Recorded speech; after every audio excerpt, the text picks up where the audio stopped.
ইয়াওমা লা ইয়ানফাউ মালু ওয়ালা বানুনা ইল্লা মান আতাল্লাহ বিকলবিন সালিম।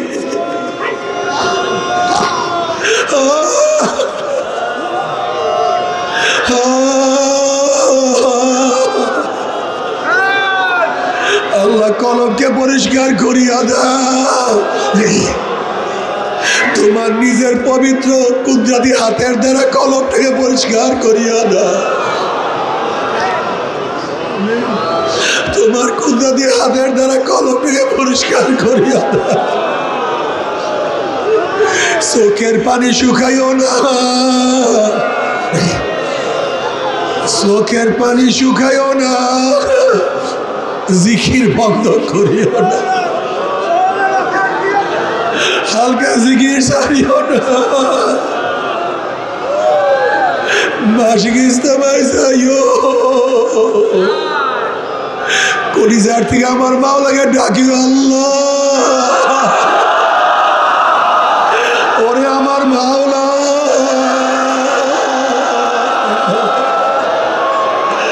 আমার মাওলা,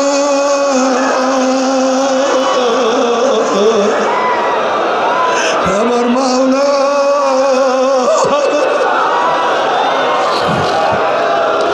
ওরে কলম দিয়ে আমার মাওলাকে ডাক দিলে আমার মাওলা সারা না দিয়া পারে না।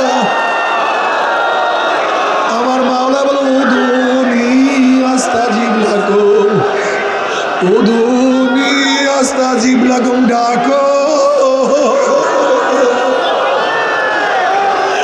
আমার মাওলা। যেদিকে আমার মাওলা हर गोल में तू है, रोल में तू है, भो में तू,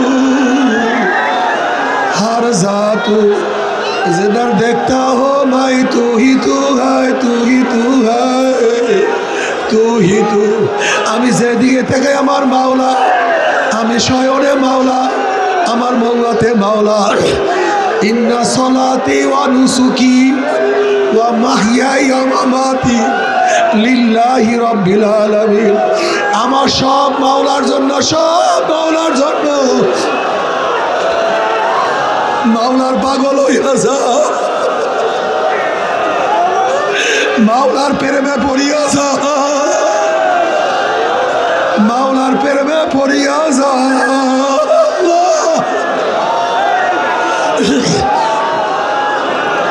इश्क़े आसोल अस्त कुसू बर फुरुक, इश्क़े आसोल अस्त कुसू बर फुरुक, हर के जुज़मा शुके बाकी जुमला शोध। माওলার मोहब्बत आগুন কলিজার মধ্যে লাগাইয়া দাও, মাওলার ইশকের আগুন কলিজার মধ্যে লাগাইয়া দাও। হিদায়াত না দাও কোনো ফায়দা নেই। যাই হোক, আল্লাহ পাক রব্বুল আলামিন আপনাকে আমাকে অগ্রহণ মাসের মাহফিলে নিয়ে আসছে। অগ্রহণ মাস তো বুঝেন, এই মাসে আমাদের শায়েখ মুর্শিদ দুনিয়ার থেকে বিদায় হয়ে গেছে।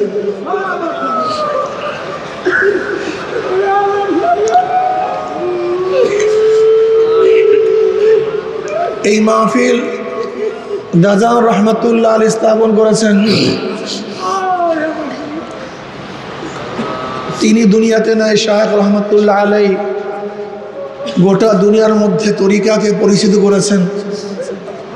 তিনিও আজকে দুনিয়াতে নাই। শায়েখ রহমতুল্লাহ আলাই সাত সন্তানকে খাদিম হিসাবে আব্বাজান রহমতুল্লাহ আলাই ঘোষণা করেছেন।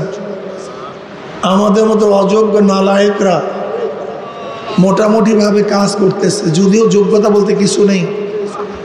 দাদে হকরা কাবিলিয়াত শর্তে নিস্ত, বলকে শর্তে কাবিলিয়াত দাদে উস।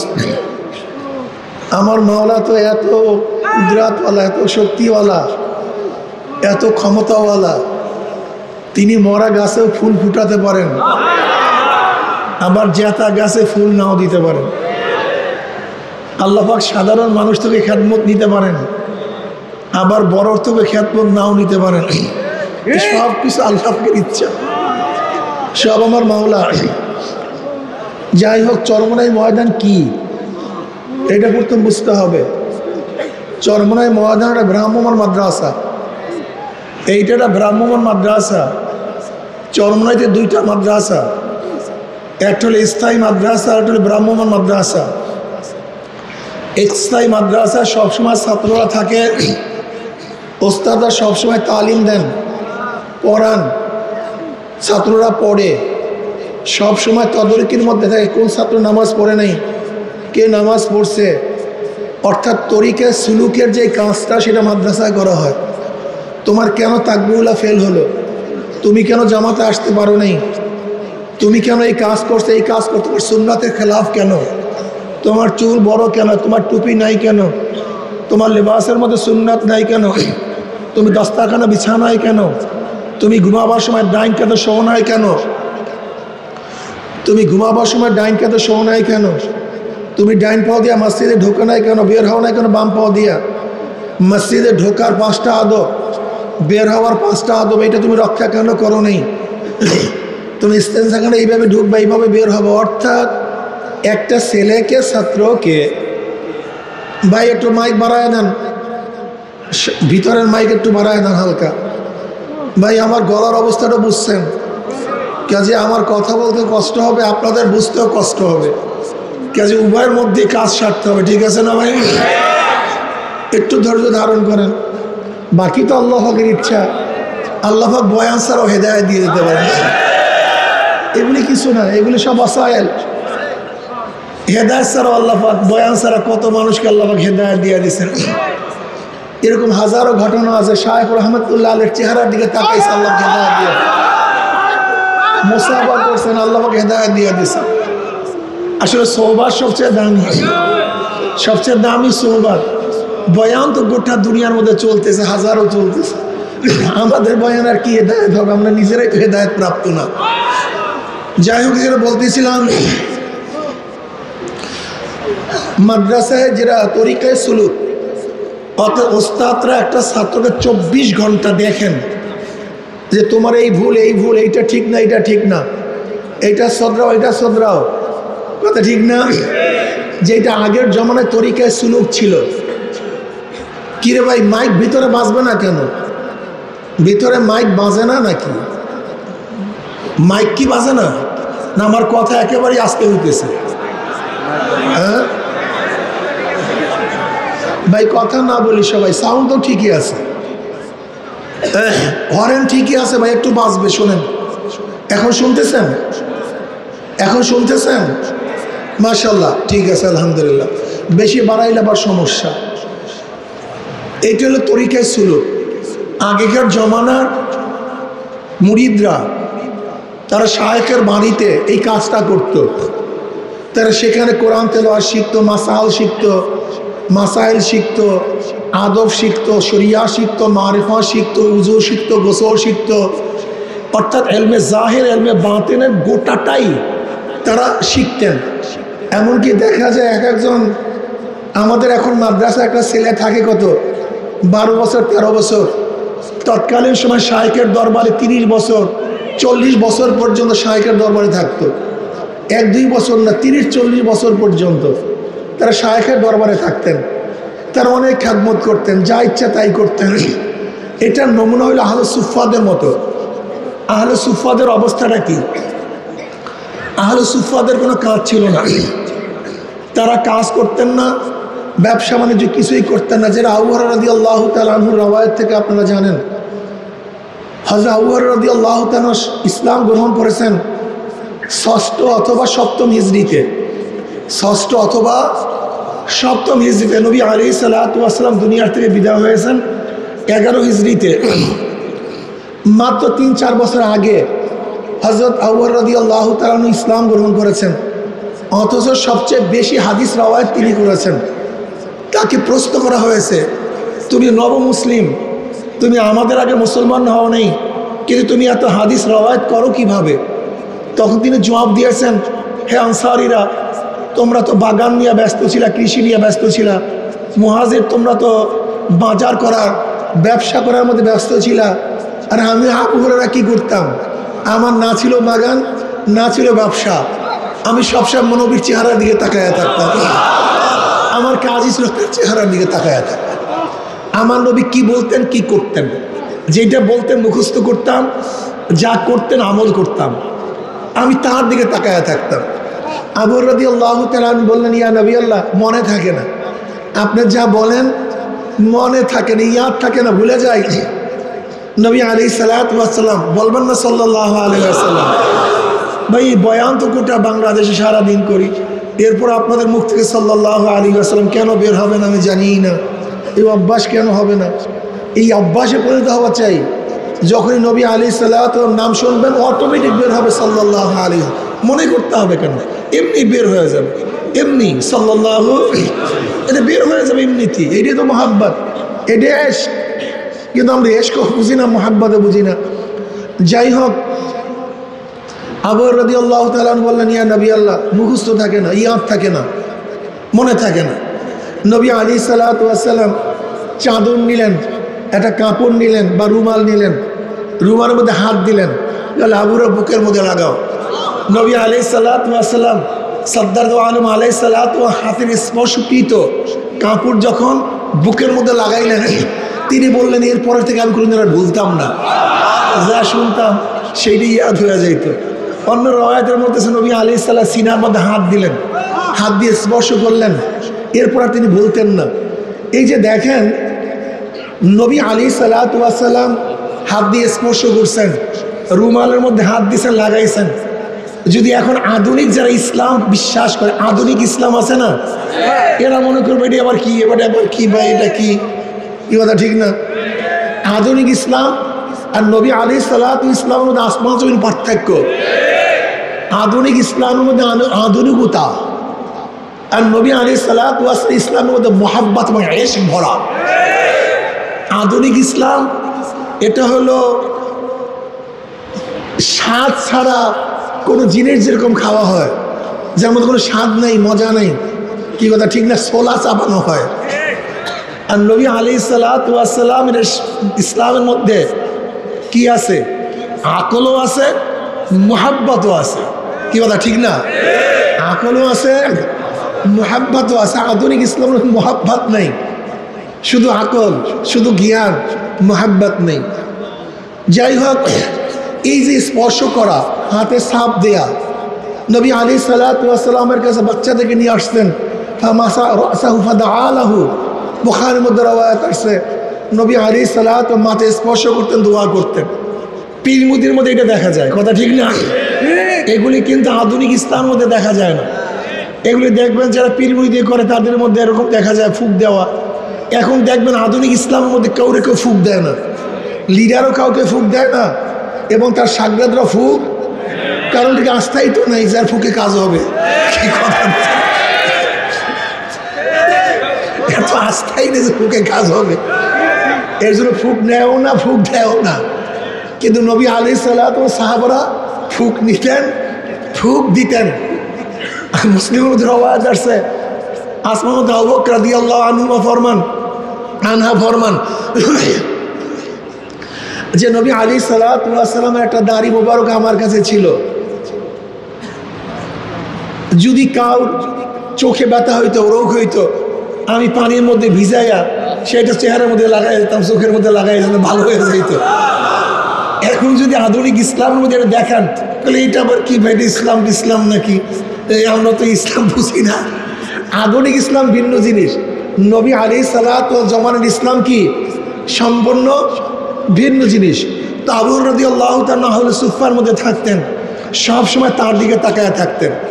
সাহাবাদের কাজ কি ছিল, সুফাদের কাজ কি ছিল, 24টা ঘন্টা সেখানে থাকতেন, 24 ঘন্টা এলেম অর্জন করতেন, এলেমের মধ্যেই মগ্ন থাকতেন, আমলের মধ্যে মগ্ন থাকতেন, নবী আলাইহিস সালাতু খেদমতে ব্যস্ত থাকতেন। এরা কি যে কষ্ট করতেন তার কোনো শেষ নেই, কোনো সীমা নেই। কেমন কষ্ট করতেন? আবু হুরায়রা রাদিয়াল্লাহু তাআলা ফরমান, আমার একদিন ক্ষুধা, এমন ক্ষুধার ক্ষুধা, এত ক্ষুধা লাগছে, বের হইতে পারি না, সহ্য করতে পারি না। মসজিদের বাইরে বের হয়ে দাঁড়ায় গেলাম, যেন কেউ আমাকে, আমার চেহারা দেখে আমাকে দাওয়াত দেয়, আমার চেহারা দেখে আমাকে দাওয়াত দেয়। হযরত ওমর ইবনে খাত্তাব রাদিয়াল্লাহু মসজিদ থেকে বের হয়েছে, তিনি তাকে সালাম দিলেন, সালামের জবাব নিছে, মাসালা জিজ্ঞাসা করছে, আবু হুরায়রা বলেন, মাসালা আমি আগের থেকেই জানি, কিন্তু আমি কেন জিজ্ঞাসা করছি? জিজ্ঞাসা করার কারণ হলো আমার দিকে তাকাবে, মাসালার জবাব দেবে, আমি ক্ষুধার্ত এটা বুঝবে, আমাকে দাওয়াত দিবে। কিন্তু সালামের জবাব নিছেন, মাসালার উত্তর দিয়েছে, কিন্তু আমাকে দাওয়াত দেননি। আমি বুঝছি ওমরের ঘরেও কিছু নেই। এরপরে আবু বকর রাদিয়াল্লাহু বের হয়েছে, আমি তাকে সালাম দিলাম, একই উদ্দেশ্যে মাসালা জিজ্ঞাসা করলাম। সে আমার সালামের জবাব দিছে, মাসালার উত্তর দিছে, কিন্তু আমাকে দাওয়াত দেয়নি। এরপর সর্দার দো আলম আলাইহিস সালাতু ওয়াস সালাম বের হয়েছে, আমি তাকে সালাম দিলাম। আমার চেহারার দিকে তাকাইয়ে বুঝতে পারছে ক্ষুধার্ত, আমার চেহারার দিকে তাকাইয়ে বুঝতে পারছে আমি অনেক বেশি ক্ষুধার্ত। সে ঘরে আওয়াজ করছে, ঘরে কিছু আছে খাওয়ার মতো? ঘরের থেকে জবাব আসছে, এক পেয়ালা দুধ, এর বাইরে কিছু নেই। আবু হুরায়রা রাদিয়াল্লাহু তাআলা আনহু এই কথা শোনার পরে দেখে এক পেয়ালা দুধ, নবী আমাকে বললেন, আবু হুরায়রা সবাইকে দাওয়াত দাও। আমি চিন্তা করলাম, এক পেয়ালা দুধ, আমরা 70 জন, প্রায় সুফার মধ্যে কত, প্রায় 70 জন, এক পেয়ালা দুধ সবাইকে দাওয়াত দিছে। তা আমি যদি সবাইকে বন্টন করি তাহলে আমার পেটের অবস্থা কি? আমি যেই ক্ষুধার্ত সেই ক্ষুধার্ত। কিন্তু নবীর হুকুম না মানিয়ে কোনো উপায় নেই। আমরা তো এখন আমাদের হুকুম মানি না, ওস্তাদের হুকুম মানি না, পীরের হুকুম মানি না, কিন্তু সালেকদের জন্য শর্ত হলো পীরের হুকুম মানা। আপনার বুঝে আসুক অথবা নাই আসুক, যদি শরীয়তের খেলাফ না হয়, শরীয়তের খেলাফ না হয়, অবশ্যই আপনাকে হুকুম মানতে হবে, এইটাই জরুরি। নবী আলাইহিস সালাত হুকুম করছেন, না মানি উপায় নেই। আমি সবাইকে দাওয়াত দিছি, সবাই ক্ষুধার্ত, কাউরি খানা ছিল না। নবীর ঘরে দাওয়াত সাল্লাল্লাহু আলাইহি ওয়াসাল্লাম, সবাই আনন্দ চিত্তে খাইতে বসছে, সবাই লান দিয়া বসছে। নবী আলাইহিস সালাতু ওয়াস সালাম আমার ধারণা অনুযায়ী আমাকে বলছে, আবু হুরায়রা সবাইকে বন্টন করো। আমি বন্টন করা শুরু করলাম। এক পেয়ালা দুধ 70 জন কাকে দেব? প্রথমে একজনকে নিয়ে গেছি, খাও তুমি। ওই পেয়ালার থেকে ওই ব্যক্তি দুধ পান করছে, আল্লাহর কসম সেই পেয়ালার থেকে এক ফোঁটা দুধও কমে নেই। আমি দ্বিতীয় ব্যক্তির কাছে নিয়ে গেছি, সেও সেখান থেকে পেট পুড়িয়া দুধ পান করছে, এক ফোঁটা দুধও কমে নেই। এরকম করতে করতে 70 জন সবাইকে দুধ পান করাইলাম, কিন্তু যেরকম দুধ সেইভাবেই দুধ রয়ে গেছে, দুধ মোটেও কমে নেই। এরপর নবী আলাইহিস সালাতু ওয়াস সালাম আমাকে বললেন, আবু হুরায়রা পান করো। আমি পান করলাম, পেট পুড়ায় ফেলাইলাম, পেয়ালা ফেরত দিলাম। নবী আলাইহিস সালাতু আমাকে ফেরত দিয়ে বলেন, আবু হুরায়রা আবারও পান করো। বলি, ইয়া নবী আল্লাহ, পেট পুড়িয়ে গেছে, আর নাই তো জায়গা। বলে, আবারও পান করো। আমি আবারও পান করলাম, ফেরত দিলাম। বলে, আবারও পান করো। বলে, জায়গা না। বলে, আবারও পান করো। আমি পান করলাম। বুখারীর মধ্যে রাওয়ায়াত আছে, আবারও আমার পেট উঁচা হয়ে গেছে দুধ পান করতে, কিন্তু আল্লাহর কসম সেই দুধের মধ্য থেকে এক ফোঁটা দুধও কমে নাই। এরপর নবী আলাইহিস সালাতু ওয়াস সালাম দুধ আমি পেয়ালা ফেরত দিলাম। এরপর নবী পান করছেন। এখান থেকে শিক্ষা হলো আগে সাগরেদকে খাওয়াতে হয়, কথা ঠিক না? তারপর নেতায় খাইতে হয়। কিন্তু আমরা উল্টা হয়ে গেছি, কথা বুঝাতে পারি না। আগে আমরা খাই, তারপর সাগরেদকে খাওয়াই। এর নেতৃত্বের খেলাফ, এ নেতা হতে পারবে না। নেতার মূল দায়িত্ব হলো আগে তার ড্রাইভার খাইছি কিনা, তার অধীনস্থ গোলাম খাইছি কিনা, তার যার অধীনস্থ দারোয়ান আছে তারা খাইছে কিনা, এটা খবর নেই। এটা একজন নেতার খুবই দায়িত্ব। অথচ দেখবেন আমাদের নেতাদের অবস্থা রেখে, তুই মরে মর, তুই না খাইয়া থাকা, আমি সামনে খাইলে খাইলাম, বাস। এটা নেতার গুণ না। নবী আলাইহিস সালাতু ওয়াস সালাম প্রত্যেকটা জায়গায় নেতৃত্ব কীভাবে দিতে হয় সে শিক্ষা দিয়েছেন। নবী আলাইহিস সালাম আগে কাকে খাওয়াইছেন? তার সাগরেদকে খাওয়াইছেন, এরপর নিজে পান করছেন। এখানে আর একটা জিনিস বিষয়, সবাইকে নিয়ে খাইছেন। আর বর্তমান ব্রিটিশ ল হলো এই যে অফিসার থাকবে, তার কাছেও কেউ বসতে পারে। মনে হয় যেন বিশাল এক ডাকাত, যেন কেউ কাছে যাইতে ভয় পায়। অথচ নবী আলাইহিস সালাতু চরিত্র কি ছিল? বাহির থেকে কেউ যখন আসতো, কেউ বুঝতেই পারতো না কে নবী আর কে সাগরেদ, কে নবী কে সাহাবি। এরকমই তো হওয়া উচিত ভাই, এরকমই হওয়া উচিত, হ্যাঁ? অথচ আমরা যদি একটু নেতৃত্ব পাই, তখন নিজেকে মানুষ মনে করি না, জানোয়ার মনে করি। মানুষ আমাকে ভয় পায়। তোমাকে ভয় পায় কেন? পাগলা কুকুরকে মানুষ ভয় পায়, তোমাকে ভয় পাবে কেন? মানুষ সাপকে ভয় খায়, তোমাকে ভয় পাবে কেন? মানুষ হিংস্র প্রাণীকে ভয় পায়, তোমাকে ভয় পাবে। হ্যাঁ, তোমাকে ভয় পাবে যেরকম সন্তান বাবাকে শ্রদ্ধার ভয় পায়, সেই ভয় তোমাকে পাবে। কি কথা ঠিক না? যেরকম সন্তান মাকে ভয় পায়, সেই ভয় তোমাকে পাবে। যেরকম ছাত্র উস্তাদকে ভয় পায়, সেই ভয় তোমাকে পাবে।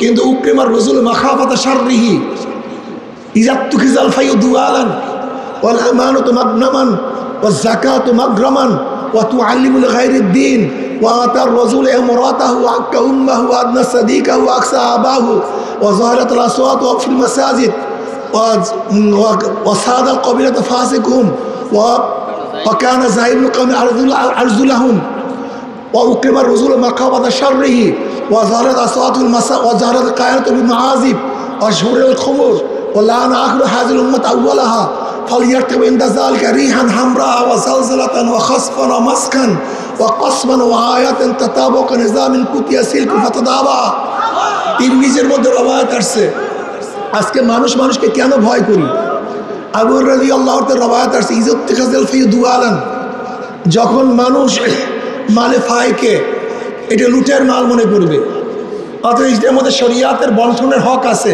নিয়ম আছে সেটা মানবে না কথাটা বুঝাতে পারি নাই যখন গনিমতের মালকে নিজের মাল মনে করবে যখন মানুষ জাকাতকে আমানতকে গনিমতের মাল মনে করবে আমানতের মালকে গনিমতের মাল করবে আমানত খেয়ানত করবে আমানতকে মানুষ রক্ষা করবে না আজকে সরকারি দলের লোক আমানতকে রক্ষা করে না আমাদের শুকরিয়ার বিষয় আমাদের বর্তমান ধর্ম উপদেষ্টা আল্লাহ পাকের শুকর তিনি যে হজ করার জন্য যে দায়িত্ব পেয়েছিলেন এই বাংলাদেশের মধ্যে বাংলাদেশের ইতিহাসে প্রথম নজির যেই টাকা তার কাছে দেওয়া হয়েছিল যেই পরিমাণ টাকা উদ্ধৃত হয়েছে সে সমস্ত হাজিদের মধ্যে বন্টন করে দিয়েছে এর নাম আমানত রক্ষা করা আজকে সরকারি মাল আমানত আমাদের কাছে কিন্তু আমরা এটাকে নিজের মাল মনে করি সরকার কা মাল দরিয়া মে ঢাল অথচ আব্বাজার রহমতুল্লাহ স্পষ্ট বলেছেন কোন ব্যক্তির মাল যদি আত্মসাৎ করো কোন ব্যক্তির মাল যদি আত্মসাৎ করো তাহলে ওই ব্যক্তির কাছে মাপ চাওয়া সহজ সম্ভব কিন্তু সরকারি মাল যে যারা সরকারি লোক আছেন জান্নাতে ভালো মতো যাইয়েন জান্নাত মনে হয় আমার বাপদাদার জান্নাত আমি অনেককে এইভাবে দেখি মনে হয় জান্নাত আমার বাপদাদার জান্নাত খালি মৌলবীরা এই মৌলবীরা জান্নাতকে নিজের বাপদাদার তাল্লুক মনে করছে অথচ নবী আলাইহিস সালাম ফরমান আনা মিন গায়রিদ দাজ্জাল আখাফু আলাইকা মিনাদ দাজ্জাল ক্বালা ইয়া রাসূলুল্লাহ মান হুয়া ক্বালা উলামাউ সু আনা মিন গায়রিদ দাজ্জাল আখাফু আলাইকা মিনাদ দাজ্জাল ক্বালা মান হুয়া ইয়া রাসূলুল্লাহ ক্বালা রাসূলুল্লাহ উলামাউ সু নবী আলাইহিস সালাতু ফরমান আমি একদম মানুষের ব্যাপারে দাজ্জালের চেয়ে মারাত্মক ভয় করি দাজ্জালের চেয়ে খতরনাক দাজ্জালের চেয়ে মারাত্মক দাজ্জালের চেয়ে ভয়ঙ্কর নবী আলাইহিস সালাতু ওয়াসাল্লাম প্রশ্ন ইয়ানে বলে তারা কারা বলে বলে মাসু এই বদকার আলেম এই দুনিয়াদার আলেম এই দাজ্জালের চেয়ে মারাত্মক দাজ্জালের চেয়ে মারাত্মক নবী আলাইহিস সালাতু ওয়াসাল্লাম মেরাজের রজনীকে দেখেন একদল মানুষের জিব্রা এবং হোঁট বড় হয়ে যাইতেছে আগুনের কাঁচি দিয়ে কাটা হইতেছে নবী আলাইহিস সালাম প্রশ্ন করলেন এই ব্যক্তির এই অবস্থা কেন বলে এই ব্যক্তি নিজের দুনিয়াতে নিজের নসিহত করতো নিজে আমল করতো না আমি দেখছি সেই অবস্থাকে আমার মধ্যে সেই হালাত সেই একই অবস্থা নবী আলাইহিস সালাম ফরমান এর জন্য খুবই ভয়ের ব্যাপার নবী আলাইহিস সালাম ফরমান যে কিয়ামতের ময়দানে অনেক জান্নাতীরা জাহান্নামী আলেম থেকে বলবে ভাই তোমার নসিহতে আমি নামাজ পড়তাম তোমার নসিহতে আমি রোজা রাখছি তোমার নসিহতে আমি দাড়ি রাখছি তোমার নসিহতে আমি জান্নাতে চলে আসছি তুমি জাহান্নামে বলে আমি তোমাদেরকে বলতাম নিজে আমল করতাম না এই মিসদাকের মধ্যে আমি আসি আল্লাহ যেন আমাকে মাফ করে দেন সবাইকে মাফ করে দেন এর জন্য খুব মারাত্মক অবস্থা যখন আমানতকে গনিমতের মাল মনে করবে আজকে যার কাছে যদি দেওয়া হয় সব খেয়ে ফেলে তরিকার টাকা দেয় সংগঠনের টাকা দেয় মাদ্রাসার টাকা দেয় মনে হয় নিজের টাকা অথচ দাড়ি আছে টুপি আছে পাগড়ি আছে আখলাক নেই চরিত্র নেই চরমনায় মুজাহিদের হতে পারবে না চরমনায় মুজাহিদের মধ্যে আমানতদারি থাকতে হবে নবী আলাইহিস সালাতু ওয়াস সালাম ফরমান মুনাফিকের আলামত কয়টা যখন কথা বলে মিথ্যা বলে আমানতের খেয়ানত ওয়াদা করলে ভঙ্গ করে খেলাফ করে এটা বুখারীর মধ্যে রওয়ায়াত আসছে মুসলিমের মধ্যে রওয়ায়াত আসছে ওয়াইন সাবা আও সাল্লা, ওয়াইন সাল্লা আও সামা, যদিও এই ব্যক্তি নামাজ পড়ে, রোজা রাখে, যদিও নামাজ পড়ে, খুব ভালো মতো শুনবেন চরমোনাই মুজাহিদরা, অনেকে এমপি হওয়ার জন্য দাঁড়াইছেন। আপনারা প্রতিনিধি হবেন, সরকারি প্রতিনিধি। আপনি জানেন ক্ষমতা হলো আগুনের পোশাক। ক্ষমতা হলো কি? জোরে বলেন। ক্ষমতা হলো আগুনের পোশাক। এইটা কোনো মজার বিষয় না, এটা আনন্দের বিষয় না, এটা ফুর্তির বিষয় না, এটা আগুনের পোশাক। যেরকম আগুনের পোশাক যদি কাউকে পরানো হয় সতর্ক থাকতে হয়, যদি একটু অসতর্ক হয় জানায় সরকার করিয়া দেয়। ঠিক ক্ষমতা হলো আগুনের পোশাক। আর আজকে আমরা ক্ষমতাকে গনিমত মনে করছি, গলার মালা মনে করছি। আসলে আল্লাহর ভয় না থাকার কারণে সব কিছু আমাদের মধ্যে চড়ছে। এগুলি সব আসলে আল্লাহর ভয় নেই, ক্ষমতার জন্য পাগল হয়ে যায়। কে ক্ষমতায় যাব? আজকে চরমোনাই মুজাহিদদের মধ্যে দেখা যায় এই লোভ চলে আসছে। এই লোভ আমি অনেকের মধ্যে দেখতে আসছি, পাগল হয়ে গেছে ক্ষমতার জন্য। ওমর বিন খাত্তাব রাদিয়াল্লাহু অসুস্থ, তার কাছে গেছেন যে আপনার ছেলেকে আপনি খলিফা নিযুক্ত করেন। বলে যেই বোঝা, যেই ভারী আমি বহন করতাম, আমি সেটা আমার ছেলের কাঁধে দেব, এটা আমি পারবো না। ক্ষমতাকে বোঝা মনে করতেন, ওজন মনে করতেন, আর আমরা ক্ষমতাকে ফুর্তি মনে করি।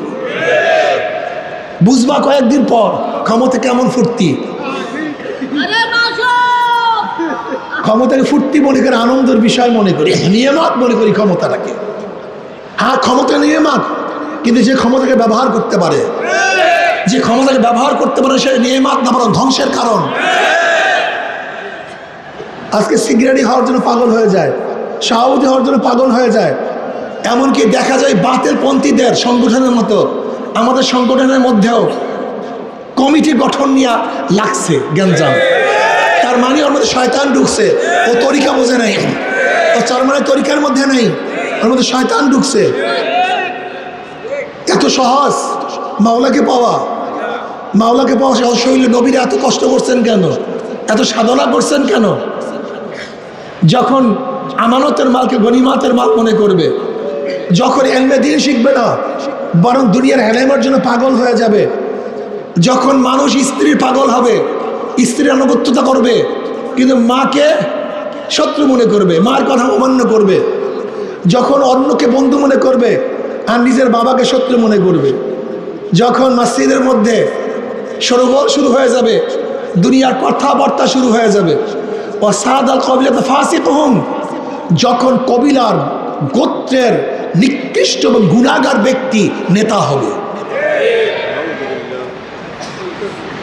যখন মানুষ মানুষকে মহাব্বত করে ভয়ে, মানুষ মানুষকে সম্মান করে ভয়ে, যে দারোগা সাহেবকে যদি সালাম 2 হাত না দিয়ে দেয় কেস ঢুকাইয়া দেবে, দারোগা সাহেবকে যদি ওসি সাহেবকে শ্রদ্ধা না করি আমাকে জেলে ঢুকাইয়া দেবে, এসপি সাহেবকে যদি শ্রদ্ধা সম্মান না করি আমার বিরাট কেস দিয়া দিবে, মন্ত্রীকে শ্রদ্ধা সম্মান না করলে আমাকে থাপ্পড় দিবে, আমাকে জেলে ঢুকে দেবে। ওয়াকুমার রজুল মাখাফাতা শাররিহি, মানুষ মানুষকে শ্রদ্ধা করবে, সম্মান করবে তার ক্ষতির ভয়ে, এমনি না, এমনি সম্মান শ্রদ্ধা করবে না, ক্ষতি করবে।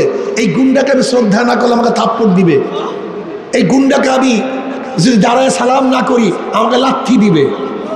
এই কারণে মানুষ মানুষকে শ্রদ্ধা করবে, সম্মান করবে, মানুষের ক্ষতির ভয়ে। যখন নর্তকীরা গান বাজনা সব জায়গায় ছড়িয়ে পড়বে, কায়নাত ওয়াল মাআজিফ, ঘরে ঘরে গান বাজনা। এখন মোবাইল আবিষ্কার হওয়ার পরে এখন গান বাজনার পর থেকে হাতের মধ্যে একেবারে ডাইরেক্ট চলে আসছে। কি কথা ঠিক না? আল্লাহ, যখন শরাব নেশা মানুষ আম করে ফেলবে, এখন দেখেন দোকানের নিচে হাত দিলেই গড়ি পাওয়া যায়, গাঁজা পাওয়া যায়, শরাব পাওয়া যায়, নেশা পাওয়া যায়। যখন শরাব নেশার সয়লাভ হয়ে যাবে, যখন বর্তমান জমানার লোক আগেকার জমানার লোকেরা গালি দিবে, ওরা কিছুই বুঝতো না, যেরকম সাহাবাদেরকে আমরা মনে করি এরা তো দুনিয়া সম্পর্কে কিছুই বোঝে না। দেখবেন একদল লোক এখন আছে যারা আমাদেরকে বলে ওরা দুনিয়া সম্পর্কে কিছু বোঝে না। এরকম লোক আছে কি নাই? অর্থাৎ বর্তমান জমানার লোক আগের জমানারকে গালি দিবে, রিহান হামরা, তখন তোমরা অপেক্ষায় থাকো অগ্নি বাতাসে। দেখেন অগ্নি বাতাস কেমন লাগছে, জঙ্গলের মধ্যে এমন বাতাস লাগছে, আমেরিকায় সব পুরিয়া সরকার করিয়া ফেলাইছে। তুরস্কের মধ্যে দেখছেন এমন বাতাস, অগ্নি বাতাসে বন জঙ্গল সব সাফ করিয়া ফেলাইছে। আপনারা দেখছেন জেরুজালেমের মধ্যে ইসরায়েলের মধ্যে এমনভাবে আগুন অগ্নি বাতাস পুরাইয়া সব সরকার রিহান হামরা ঝাল ঝালাতান।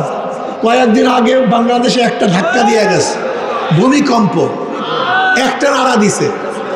আজকেও হয়েছে একটু না, ঝাল ঝালা হাসমান। দেখেন না বর্তমান জমানায় ভূমিকম্প হইতেছে, অনেকেই মনে করেন এই কারণ ওই কারণ, কোনো কারণ টারণ নেই, আল্লাহ পাকের সব গজব। কিন্তু কেউ আল্লাহ পাকের গজবও মনে করি না।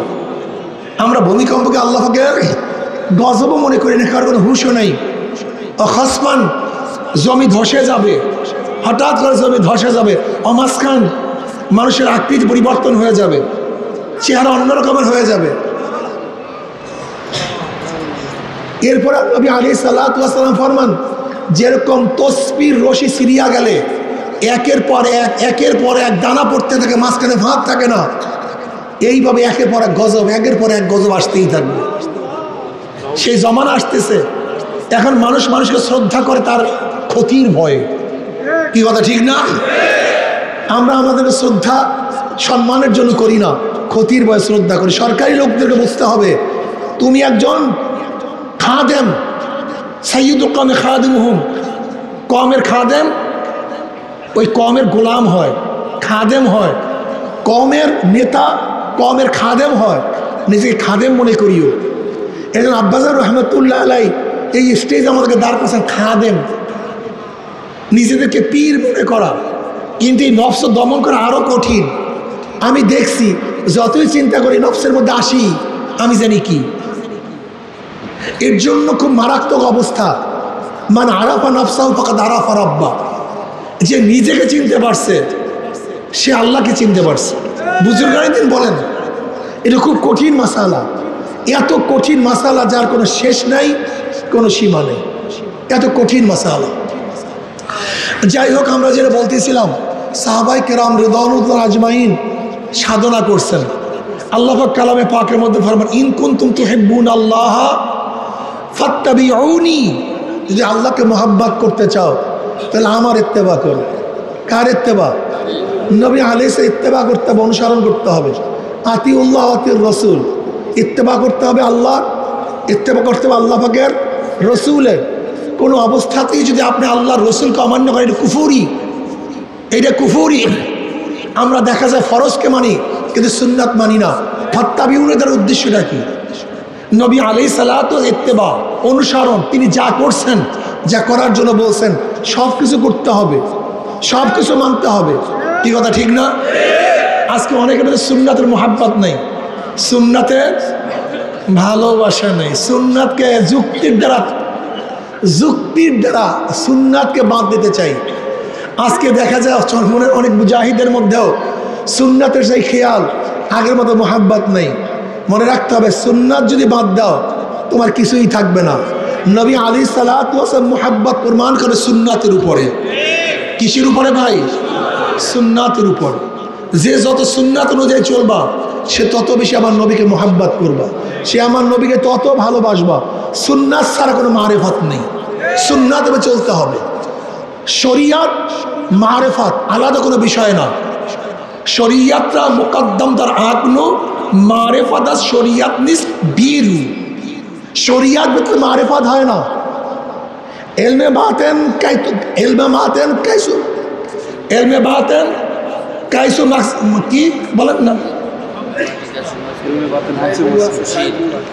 এলমে বাতেন হামসু মাসকা, এলমে জাহের হামসু শির, কাইবুয়াত বে শের ও মাসকা, কাইবুয়াত বে পেরু পীর।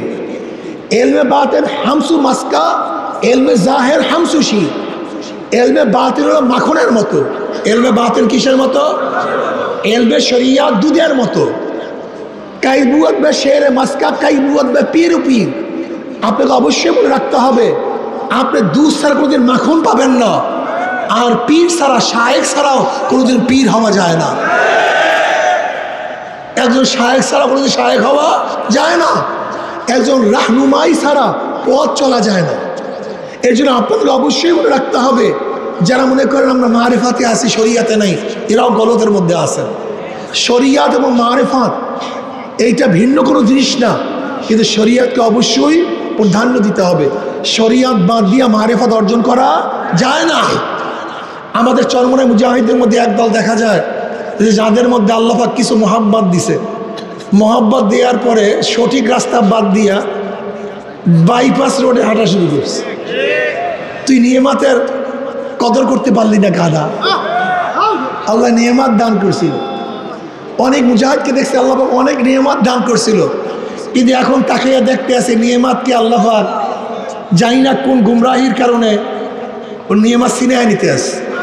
প্রথম মুজাহাদা করার কারণে তার মধ্যে মারেফত, মোহাব্বত, হ্যাশ, জজবা ঠিকই আসছিল, কিন্তু কিসের জন্য কোন কারণে সব কিছু ধ্বংস করে ফেলাইতেছে।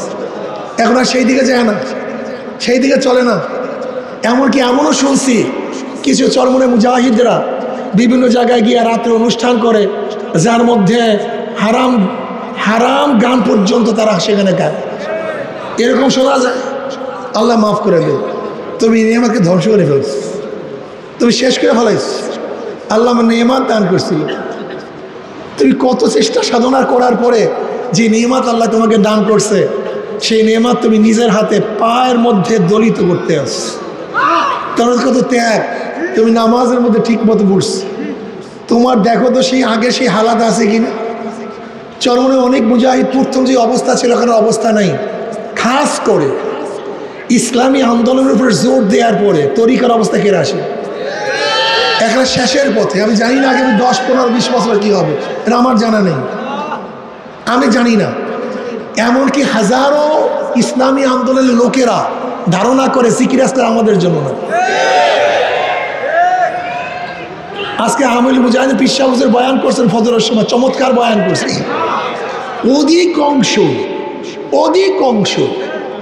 অধিকাংশ ইসলামী আন্দোলনের লোকেরা এখন আর মাহফিলে যায় না, ওই মফাসলের মাহফিলগুলো যায় না, এবং জিকির আজকাল তো প্রশ্নই আসে না। আমার ধারণা ইসলামী আন্দোলন 80% যারা বেশি বেশি দায়িত্বশীল, এদের চোখ পানি শেষ হয়ে গেছে। এটা আমার ধারণা, জানি না সত্যি মিথ্যা জানি না, আমার ধারণা মিথ্যাও হতে পারে। 80% ইসলামী আন্দোলনের যারা ভালো ভালো দায়িত্বে আছে, চোখের পানি শেষ, চোখের পানি নেই, জিকির শেষ, নফল ইবাদত শেষ। আমার নজরে দেখছি সেই মোহাব্বত নাই। আগে দেখছি মুজাহিদরা এক এক জায়গায় মাহফিলে এক একজন মুজাহিদ এক এক দাওয়াত দিয়া সবাইকে মাহফিলে নিয়ে আসতো।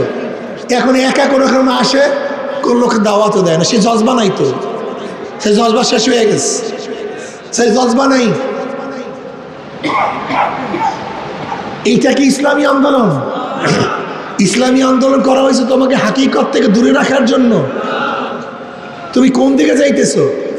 ছাত্র আন্দোলন মনে করে এটা আমাদের কাজ না, যুব আন্দোলন কাজ করে তরিকা আমাদের কাজ না, শ্রমিক আন্দোলন মনে করে এটা আমাদের কাজ না। তাই মুজাহিদদের এটা কাজ হবে কেন? এদের ঠাট্টা পড়ছে কিসে? এদের পাগড়ি আটকেছে কেন? এদের এই কাজটা হবে কেন? তাজকিয়া নফস কি শুধু যারা মুরিদ হবে তাদের? তা তুমি কি হইছো? তুমি মনে রাখিও, মূল যদি ধ্বংস হয়ে যায়, শাখা কোনোদিন টিকতে পারে না। এই কথা লিখিয়ে রাখো, ভালো মতো লেখো। যেখান থেকে চরমনায় শুরু, সেই মূল যদি নষ্ট করে ফেলো, এই শাখা টিকবে না। চরমনায় মুজাহিদরা যুক্তির মাধ্যমে, বহুত বড় আইলের মাধ্যমে লোকদেরকে দাওয়াত দেয় নাই, মোহাব্বত এবং ইশকের মাধ্যমে মানুষকে দাওয়াত দিছে। আমার জানা মতে হাজারো গিটের দারোয়ান মালিককে দাওয়াত দেওয়ার কারণে দাওয়াত কবুল হয়ে গেছে। হাজারো ড্রাইভার মালিককে দাওয়াত দেওয়ার কারণে দাওয়াত কবুল হয়ে গেছে। আর তোমার মতো আমার মতো বহুত আলেমরাও দাওয়াত দেওয়ার কারণে কোনো দাওয়াত কবুল হয়নি। এর কারণটা কি? আপনারা জানেন কাদিসিয়ার যুদ্ধ, কাদিসিয়ার যুদ্ধ ভয়াবহ যুদ্ধ হয়েছিল মুসলমানদের সাথে। ওমর ইবনে খাত্তাব রাদিয়াল্লাহু জমানায় মশওয়ারা হয়েছিল যে ওমর ইবনে খাত্তাব রাদিয়াল্লাহু তাআলা আনহুকে নেতৃত্ব দিয়ে পাঠাবেন। কিন্তু আমার মশওয়ারা হয়েছে না, ওমর ইবনে খাত্তাব রাদিয়াল্লাহু তো মদিনায় থাকবেন, সাদ বিন আবি ওয়াক্কাস রাদিয়াল্লাহু তাআলা আনহুকে নেতৃত্ব দেওয়ার জন্য সবাই পরামর্শ করলেন, সবাই খুশি হয়েছেন। সাদ বিন আবি ওয়াক্কাস রাদিয়াল্লাহু তাআলা নেতৃত্ব দিলেন। ওমর ইবনে খাত্তাব রাদিয়াল্লাহু নসিহতগুলো কিয়ামত পর্যন্ত মনে রাখবেন। আমি এখন কয়েকটা কথা বলবো, কিয়ামত পর্যন্ত মনে লাগার মতো কথা। আজকে এমনি তো বুঝেন গলার অবস্থা খারাপ, এর জন্য সুর টুর দিয়ে বেশি বয়ান করতে পারবো না। আমি কয়েকটা কথা বলি, খুব ভালো মতো শোনেন। সাদ বিন আবি ওয়াক্কাস রাদিয়াল্লাহু তাআলা ওমর ইবনে খাত্তাব রাদিয়াল্লাহু ডাকলেন, ডাকিয়ে বলেন, সাদ শোনো, তুমি নবীর মামা, এই চিন্তা করিও না। তুমি সাহাবী, এই চিন্তা করিও না। এরপর কি নসিহত করলেন? আল্লাহর সাথে আমাদের সম্পর্ক আত্মীয়তার সম্পর্ক না, আল্লাহর সাথে আমাদের সম্পর্ক বংশের সম্পর্ক না, আল্লাহর সাথে আমাদের সম্পর্ক বন্দিগির সম্পর্ক।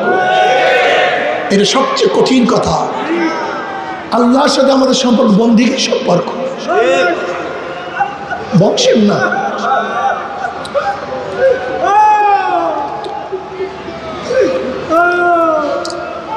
আমি বড় লোকের হিসাবে না, আল্লাহর সম্পর্ক। আমি মন্ত্রী হয়েছে এর জন্য আল্লাহ আমার সাথে সম্পর্ক করছে না, আমি প্রেসিডেন্ট হয়েছি এর জন্য আল্লাহ আমাকে মহাব্বত করেন, ব্যাপারটা এরকম না।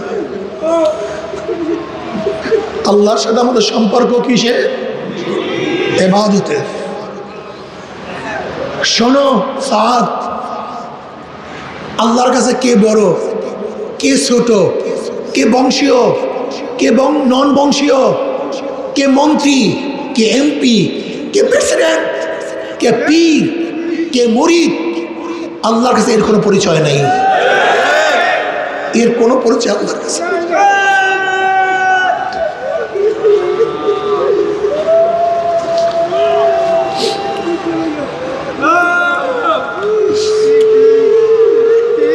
সাত, সবাইকে নেকের দাওয়াত দিবা, তাকওয়া অনুযায়ী চলতে বলবা। আর তাকওয়া হলো আল্লাহ পাকের আনুগত্যতা লাভ করা, গুনার থেকে বাঁচিয়ে থাকা। হযরত সাদ রাদিয়াল্লাহু তাআলা আনহু কাফের নিয়ে রওনা করলেন। তখন তিনি রুস্তুমকে একটা বাণী পাঠাইলেন, ইন্নামাই কওমান ইউহিব্বুনাল মাউতা কামা ইউহিব্বুনাল খামারা। আমার সাথে এমন একটা জাতি নিয়ে আমি আসতেছি যারা মৃত্যুকে এত বেশি পছন্দ করে, যেরকম তোমরা শরাবকে মোহাব্বত করো, তারা মৃত্যুকে সেইভাবে মোহাব্বত করে। মুসলমানরা মৃত্যুকে সবচেয়ে বেশি মোহাব্বত করে।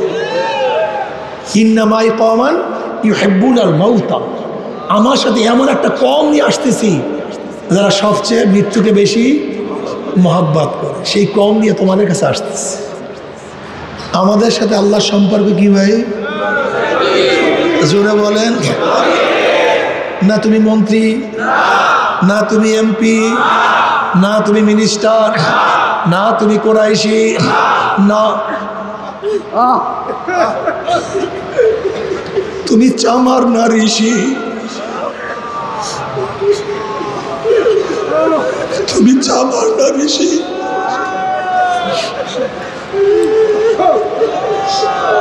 তুমি মেতর না গোলাম, তুমি বড় না ছোট, তুমি সুন্দর না কালো, তুমি দুনিয়ার মধ্যে দামি না নন দামি, এর সাথে আমার মাওলার কোনো সম্পর্ক নাই। আমার মাওলার সাথে একটা গোলামের সম্পর্ক হইতে পারে, মালিকের সম্পর্ক না হইতে পারে। আমার মাওলার সাথে দারোয়ানের সম্পর্ক হইতে পারে, ওই ঘরের মালিকের সাথে সম্পর্ক না হইতে পারে। আমার দাদাজান রহমতুল্লাহর কাছে তার এক মুরিদ আসিয়া বলে, হযরত আমি সবক পরিবর্তন করতে চাই। দাদাজান রহমতুল্লাহ বললেন, তোমার কি আগের সবকে তাসির হয়েছে নাকি? বলে হ্যাঁ তাসির হয়েছে। বলবো না দেখাবো? বলে দেখাইলে ভালো হয়। যখন ওই ব্যক্তি জিকির শুরু করছে, যখন শ্বাস টান মারছে, দেখে পশমগুলি উপরের দিকে উঠিয়া গেছে। আবার যখন শ্বাস ছাড়ে দেখে পশমগুলি ঝাঁত করিয়া নিচের দিকে নামিয়া গেছে। জিকির করে পশমেও জিকির শুরু করিয়া দিছে। এবার দাদাজান রহমাতুল্লাহ বললেন, তুমি এই নেয়ামত কিভাবে অর্জন করলা? এবার ওই ব্যক্তি বলে, হুজুর আমি একজন নাইট গার্ড, সারা রাত্র সজাগ থাকি। আমি চিন্তা করলাম দরজার সামনে বসিয়া দেখি আমি কাজটা কি করব। আমি চিন্তা করলাম আকাশের যতগুলি তারকা আছে এই পরিমাণ মাওলার জিকির করব। আমি আর ঘুমাই না, সারা রাত্র আমার মাওলাকে ডাকি, আল্লাহ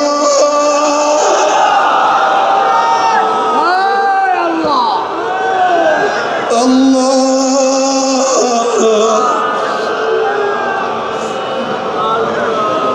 আমি আমার মাওলাকে ডাকি, আমার মাওলাই নেয়ামত দান করছে। আমি আগেই বলছি আমার মাওলার সাথে সম্পর্ক বন্দিগির সম্পর্ক।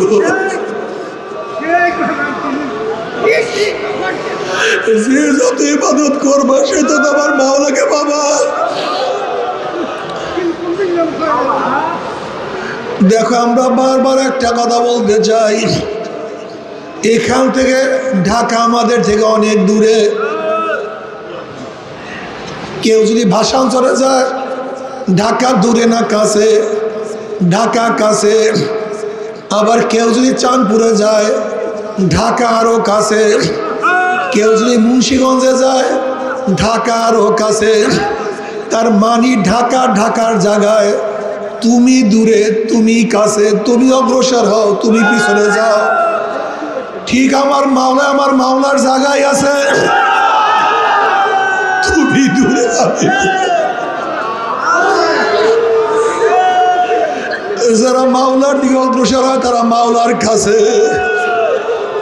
আর যারা মাওলার থেকে দূরে তারা মাওলার থেকে দূরে। আল্লাহ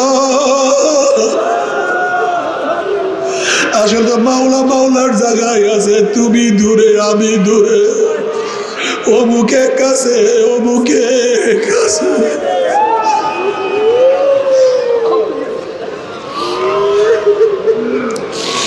खुदा मुझसे मुझको दूर कर ताकि देखो मुझमें तुझको एक नजर। अल्लाह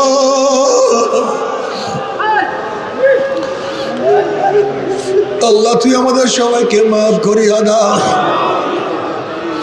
দেখো আমার মাওলা পাক কি বলেন, ওয়াহুয়া মাআকুম আইনামা কুনতুম নাহনু আকরাবু ইলাইহি মিন হাবলিল ওয়ারিদ। আমার মাওলা বলে আমি তো তোর সাগর রগের নিকটে, আমি তো তোর সার রগের চেয়ে নিকটে। তার মানে আমার মাওলা তো মাওলার জায়গায় আছে, আমার মাওলা তো আমার কাছে আছে, কিন্তু আমি তো মাওলার থেকে অনেক দূরে চলিয়া গেছি। আল্লাহ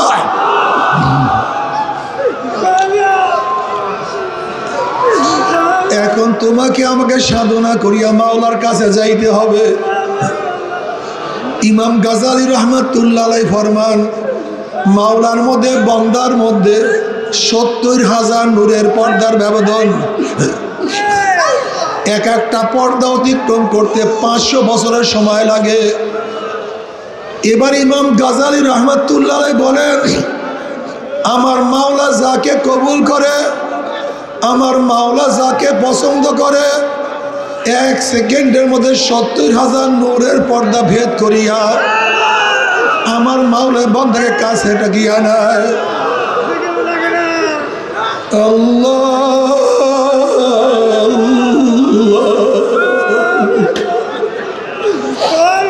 আল্লাহ।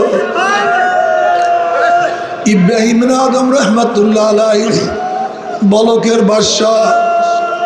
বাদশাহী ছাড়িয়া দিয়া আমার মাওলার পাগল হয়ে গেছে। একদিন রাস্তা দিয়া যায়, দেখি এক জমিদারের সন্তান, আমিরের সন্তান মদ পান করিয়া ভূত হইয়া পড়িয়াছে, বমি করিয়া সব কিছু নোংরা করিয়া পলাইছে। মুখের মধ্যে চেহারার মধ্যে মাছি ভন ভন ভন ভন করতে আছে। ইব্রাহিম আদম রহমাতুল্লাহ আলাইহি তাকে দেখিয়া চিনিয়া ফেলাইছে। তিনি চিন্তা করলেন এই ব্যক্তি যতই মদ পান করুক সে তো আমার মাওলার একটা বান্দা, আমার মাওলার একটা বান্দা।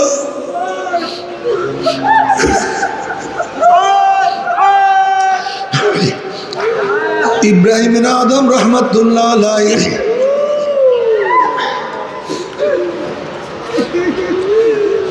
ওই মদখোরের চেহারাকে সুন্দর মতো ধোয়া দিলেন, পানি দিয়া ধোয়া দিলেন, আল্লাহর কাছে দোয়া করলেন, আল্লাহ কবুল করলেন। যখনই ওই ব্যক্তির মুখ খুললো, চেহারা খুললো, দেখি ইব্রাহিম আদম রহমতুল্লাহ আলাইহি তার সামনে তার চেহারা ধোয়া দিছে। ওই ব্যক্তি বলছে, হুজুর আমার মতো একজন মদখোর কে আপনি এত স্নেহ করছে, এত আদর করছে, আপনি আমাকে ঘৃণা করেন নাই। আমি আজকের থেকে তওবা করলাম, আর কোনোদিন মদ পান করব না, আর কোনোদিন মদে চুমুক দেব না। আমাকে তওবা করান, আমাকে বয়াত করান। ওই ব্যক্তি খালেস তওবা করছে, মাওলার কাছে মাপ চাইছে, মাওলা রে মাফ করিয়া দাও, ক্ষমা করিয়া দাও। আমার মাওলা তওবা কবুল করছে। এবার ইব্রাহিম আদম রহমতুল্লাহ দেখেন ওই ব্যক্তি তওবা করার সাথে সাথে ওই ব্যক্তির মাকাম জামানার সমস্ত ওলিদের উপরে চলিয়া গেছে। এবার ইব্রাহিম আদম রহমতুল্লাহ আলাইহি মাওলার কাছে বললেন, মাওলা এই ব্যক্তি এইমাত্র তওবা করছে, কিন্তু তার মাকামকে এত উঁচা উঠাইছো কিভাবে? এবার আল্লাহ পাক জবাব দিলেন, ইব্রাহিম তুমি তোমার হাত দিয়ে আমার বান্দার চেহারাকে মুছাইয়া দিছো,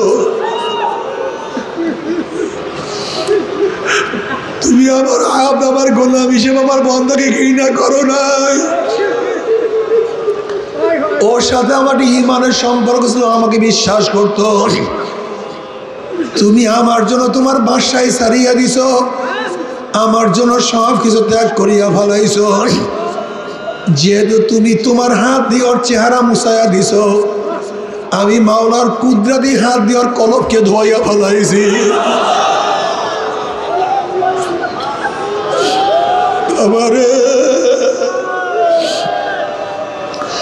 আসলে আমি খুব খেয়াল করিয়া দেখছি, সব হইল কলবের খেলা, সব হইল কলবের খেলা।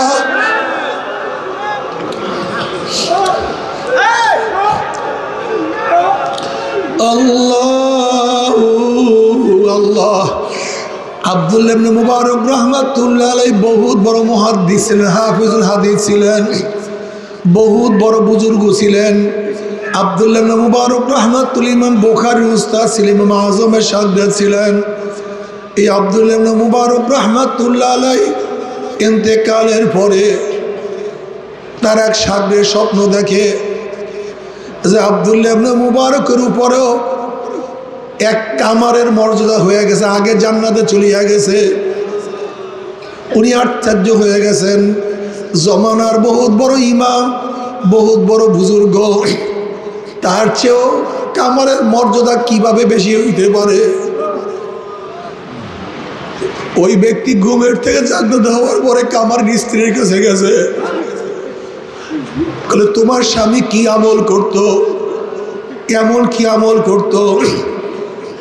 বলে কই আমার স্বামী একজন ব্যক্তি, একজন সাধারণ মুসলমান, যেই আমল করে সেই আমলই করত, এর চেয়ে বেশি আমল তো তিনি করতেন না। কল না, বলো কি আমল করত? কলে হ্যাঁ আর একটা আমল আছে। কলে সেইটা কি? কলে আব্দুল্লাহ ইবনে মুবারক ছাদের উপরে নামাজ পড়তো, আর আমার স্বামী দাঁড় উপরে হাত দিয়ে পিটাইতো, আর মাওলার কাছে কান্নাকাটি করতো, মাওলা রে আমাকে বানাইছো গরিব, আমাকে কাজ করিয়া খাইতে হয়, সংসার চালাইতে হয়। যদি সংসার চালাইতে না হইতো আমি আব্দুল্লাহ ইবনে মুবারকের মতো সারা রাত তোমার গোলামি করতাম, তোমার ইবাদত করতাম, আব্দুল্লাহ মুবারক ইবাদত করতো, আমার স্বামী কান্নাকাটি করতো।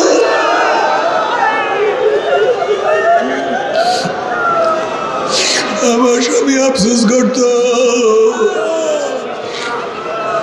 আর কিছু না,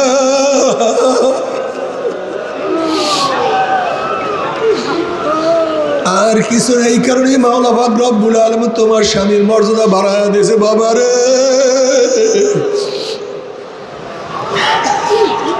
সব কিছু কলব। নবী আলাইহিস সালাতু ওয়াস সালাম সাহাবীদেরকে বললেন, তোমরা কেউ যদি জান্নাতি মানুষ দেখতে চাও, ওই দেখো জান্নাতি মানুষ। মানুষ সবাই তাকাইলেন, জান্নাতি মানুষ দেখছে। পরের দিন বললেন, তোমরা কেউ যদি জান্নাতি মানুষ দেখতে চাও, জান্নাতি মানুষ দেখো। সাহাবারা দেখলেন, প্রথম দিন যেই ব্যক্তির কথা বলেছে আজকেও সেই ব্যক্তি। আবার নবী আলাইহিস সালাতু ওয়াস সালাম তৃতীয় দিন বললেন, তোমরা কেউ জান্নাতি মানুষ দেখতে চাইলে জান্নাতি মানুষ দেখো। এবার তৃতীয় দিন দেখেন, যেই ব্যক্তিকে প্রথম দিন দ্বিতীয় দিন ওই একই ব্যক্তি। 3 দিন নবী বললেন, জান্নাতিকেও মানুষ দেখতে চাও, ওই মানুষ দেখো। এক সাহাবী চিন্তা করলেন, এই ব্যক্তি এমন কি আমল করে যে নবী আলাইহিস সালাতু ওয়াস সালাম 3 দিন পর্যন্ত একজনকে বারবার জান্নাতি মানুষ বলছে।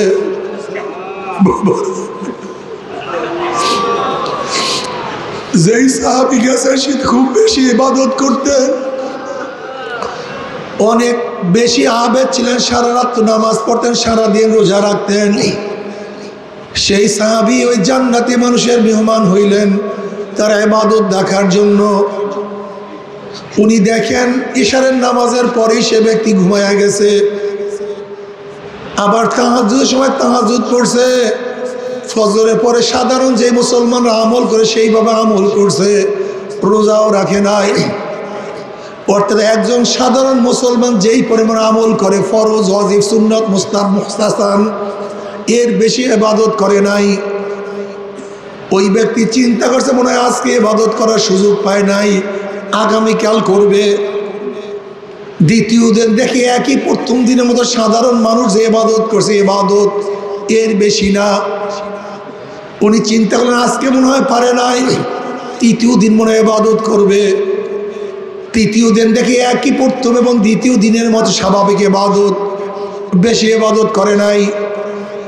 এবার তৃতীয় দিন ওই ব্যক্তি বলছে, ভাই আমি আপনার কাছে মেহমান হয়েছি, অন্য কোনো নিয়াতে না, একটা জিনিস জানার জন্য। নবী আলাইহিস সালাতু ওয়াস সালামকে পর পর 3 দিন জান্নাতের সুসংবাদ দিছে। আপনার জান্নাতি, কোনো সন্দেহ নেই আপনি জান্নাতি। আমি আপনার আমল দেখার জন্য 3 দিন আপনার সাথে কাটাইছি। আপনি এমন কি আমল করেন? কই যেরকম একজন সাধারণ মানুষ ইবাদত করে আপনি সেইভাবে ইবাদত করলেন, বেশি ইবাদত করলেন না। এর চেয়ে কোনো আমল বেশি আছে কি না? কল না ভাই, এর চেয়ে বেশি আমার আমল নাই। ওই ব্যক্তি আশ্চর্য হয়ে ফিরে যাইতে আছে। কিছুক্ষণ যাওয়ার পরে ওই ব্যক্তি ডাক দিছে, ভাই এদিকে আসো, আমার আর একটা আমল আছে। কলে কি? কলে আমার কলবটা পরিষ্কার, এই কলবের মধ্যে বিদ্বেষ নাই, হিংসা নাই, কিবের নাই, আমার কলবটা পরিষ্কার। বলে আর কিছু না, আর কিছু না। কলব পরিষ্কার করা খুবই কঠিন।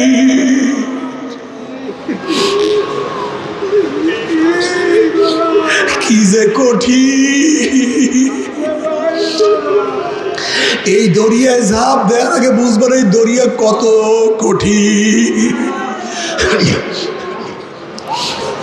এই দরিয়ার নদীর তোর কত মারাত্মক, কত মারাত্মক তোর, কত মারাত্মক তোর। এই দরিয়ার মধ্যে ঝাঁপ দেওয়ার আগে বোঝা সম্ভব না। আসলে আমাদের কলবটা পরিষ্কার না, আমাদের চেহারা পরিষ্কার, আমাদের শরীর পরিষ্কার, আমাদের টুপি পরিষ্কার, আমাদের দাড়ি সফেদ, আমাদের জামা পরিষ্কার, পাগড়ি পরিষ্কার, বিছানা পরিষ্কার, কিন্তু কাল্লা বালরানা,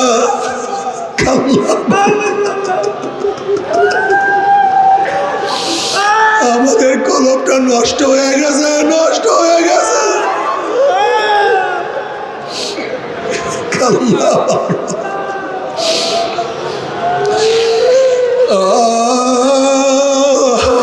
বাবা রে,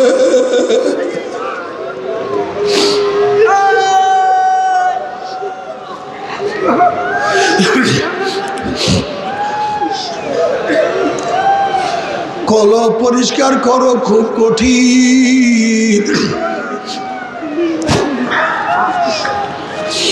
বাবারে তোমার আমার হালাত হলো এই, আমি জান্নাতে যাব না, যাইবে কে? এইটা হলো তোমার আমার হালাত। আর হাসান বসরি রহমাতুল্লাহ আলাই জলিল কদর তাবি, ওমর ইবনে খাত্তাব রাদিয়াল্লাহু তাআলা যার তাহনিক করাইছে, আসমা রাদিয়াল্লাহু আনহার ঘরে যিনি লালিত পালিত হইছে, হাসান বসরি রহমাতুল্লাহ আলাইহির সম্পর্কে সবাই জানো। এই হাসান বসরি রহমাতুল্লাহ আলাইহি একদিন বলেন, নবী আলাইহিস সালাতু ওয়াস সালাম বলছেন, জাহান্নাম থেকে 1000 বছর পরে এক ব্যক্তিকে বের করা হবে। জাহান্নাম থেকে 1000 বছর পরে এক ব্যক্তিকে বের করা হবে। হাসান বসরি রহমাতুল্লাহ আলাইহি বলেন, ওই ব্যক্তি যে আমি হাসান হইতাম, তাহলে আমার খোশ নসিব, আমার খোশ নসিব, আমার চিরজীবন জাহান্নামে থাকতে হইতো না। হাসান বসরি রহমাতুল্লাহ আলাইহি যদি নিজেকে এই অবস্থা মনে করে, জানি না তোমার আমার উপায় কি, আমি জানি না।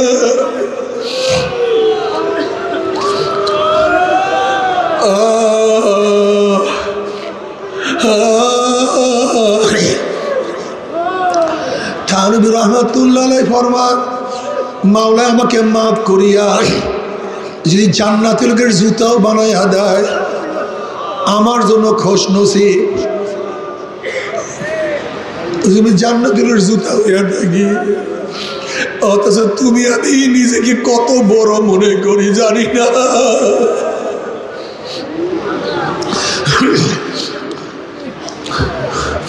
সব সময় কলিজাটারে, কলমটাকে ভাঙ্গিয়া ফেলাইও,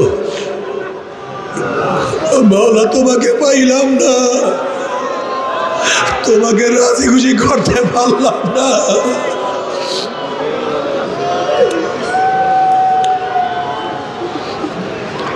সব সময় নিজের কত গুনার কথা স্মরণ করিও।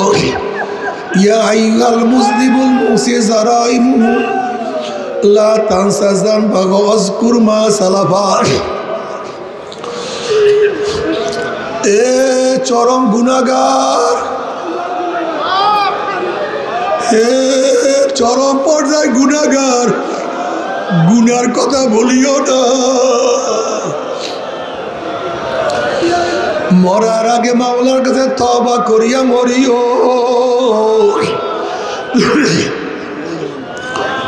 তওবা না করিয়া কেউ মাওলার কাছে যাইও না।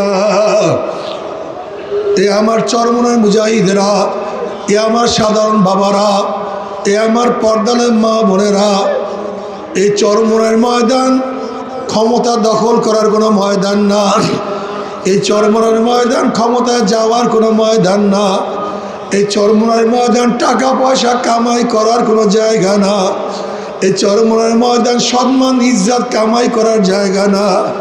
এই চরমনের ময়দান আমার মাওলাকে তালাশ করার জায়গা। এই চরমনের ময়দান আমার মাওলাকে পাওয়ার জায়গা। যদি চরমনের ময়দানে মাওলাকে পাও, সব কিছু পাইয়া গেছ। আর যদি মাওলাকে না পাও, কিছু পাও না।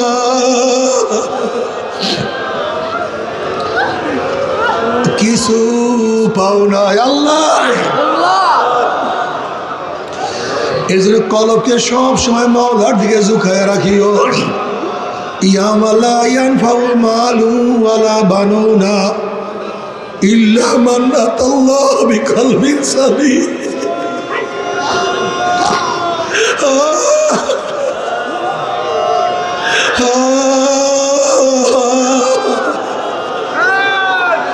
আল্লাহ কলবকে পরিষ্কার করিয়া দাও।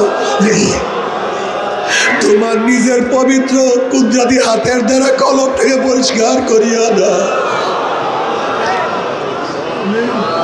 তোমার কুদরতি হাতের দ্বারা কলবটাকে পরিষ্কার করিয়া দাও। চোখের পানি শুকাইও না, চোখের পানি শুকাইও না, জিকির বন্ধ করিও না, হালকা জিকির ছাড়িও না, মাসিক ইস্তেমায় যাইও। কলিজার থেকে আমার মাওলাকে ডাকিও, আল্লাহ ওরে আমার মাওলা,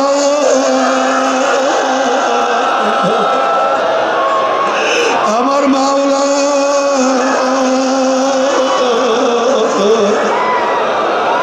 আমার মাওলা।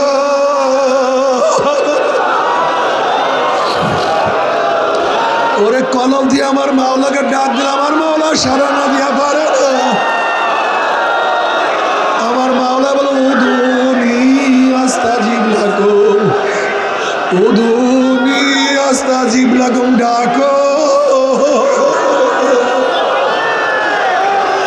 আমার মাওলা যেদিকে আমার মাওলা हर गोल में तू है, रोल में तू है, भो में तू, हर जातू जिधर देखता हो माई तू ही तू है, तू ही तू है, तू ही तू। आमी যেদিকে থেকে আমার মাওলা, আমি শয়নে মাওলা, আমার মৌলাতে মাওলা। ইন্না সলাতি ওয়া নুসুকি ওয়া মাহইয়ায়া ওয়া মামাতি লিল্লাহি রাব্বিল আলামিন। আমার সব মাওলার জন্য, সব মাওলার জন্য। মাওলার পাগল হইয়া যা, মাওলার প্রেমে পড়িয়া যা, মাওলার প্রেমে পড়িয়া যা।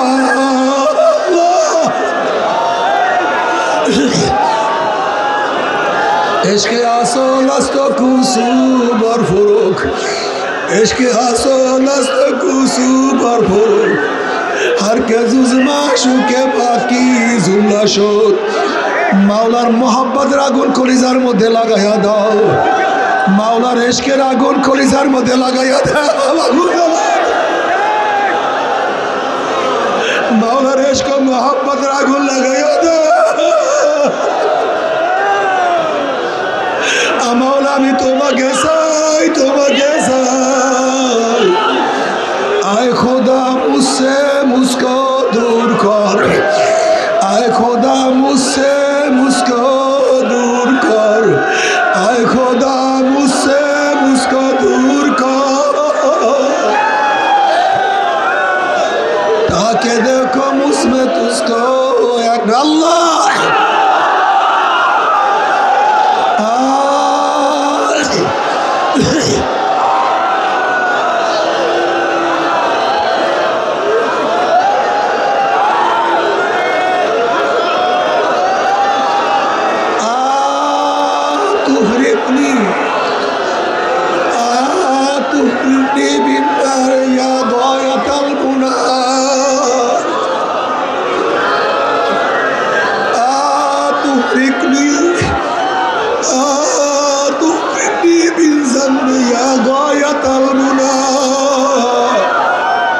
फाइना रज़ाई सुम्मा आइना मखाफती।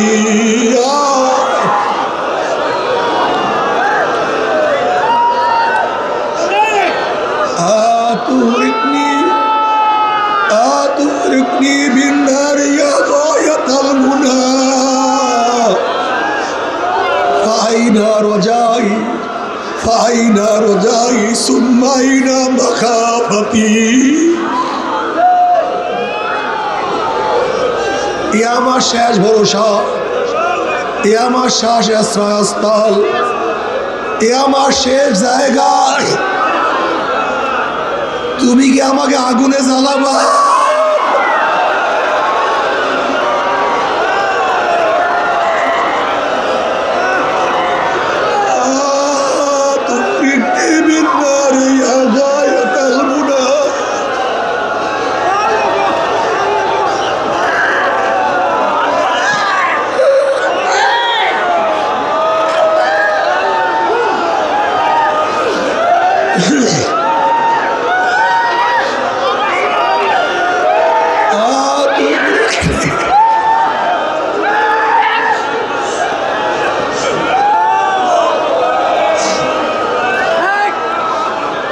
تغرقني بالنار يا غاية المنى فأين رجائي ثم أين مخافتي এ আমার শেষ ভরসা, এ আমার শেষ আশ্রয়স্থল, এ শেষ মাফ করেওয়ালা, এ আমার রহমান। তুমি কি আমাকে আগুনে জ্বালাবা? তুমি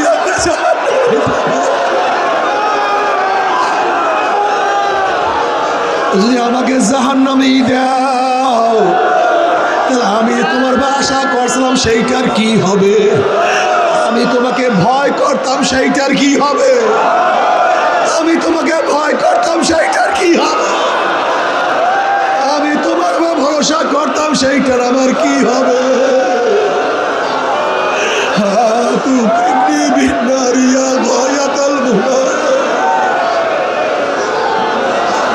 ফাইনা রজাই ফাইনা মাখা, তুমি আমার আগুনে জ্বালাবা, তুমি আমাকে জ্বালাবে।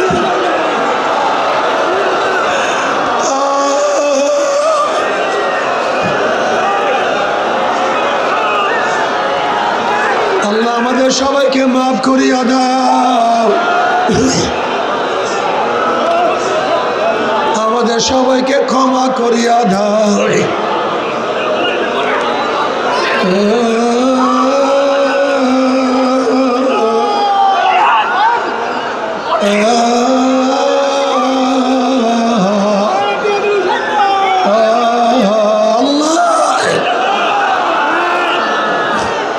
আল্লাহ তোমার ইশক এবং মুহাব্বতের মধ্যে ডুবাইয়া দাও, তোমার ভালোবাসার দরিয়ার মধ্যে ডুবাইয়া দাও, তোমার ডুবাইয়া দাও।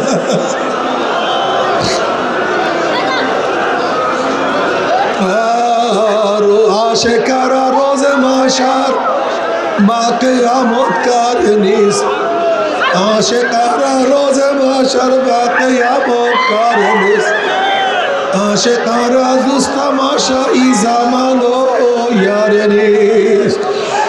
আল্লাহ কিয়ামতের মানে তোমার সাথে পাগলামি করতে চাই, তোমাকে দেখার জন্য পাগলামি করতে চাই, তোমার ভালোবাসার মধ্যে গরক হইয়া যাইতে চাই। নূরুন আলা নূর, আল্লাহু নূরুস সামাওয়াতি ওয়াল আরদ, সব জায়গায় আমার মাওলা নূর, সব জায়গায় আমার মাওলা নূর, সব জায়গায় আমার মাওলা নূর। নূরুন আলা নূর, নূরুহুম ইয়াসা বাইনা আইদিহিম ওয়া বিআইমানিহিম, নূরুহুম ইয়াসা বাইনা আইদিহিম ওয়া বিআইমানিহিম, ডাইনে নূর, বামে নূর, সামনে নূর, পিছনে নূর। নূরুন আলা নূর, নূরুন আলা নূর। আল্লাহ লা ইলাহা ইল্লাল্লাহ, লা ইলাহা ইল্লাল্লাহ, লা ইলাহা ইল্লাল্লাহ, লা ইলাহা ইল্লাল্লাহ, লা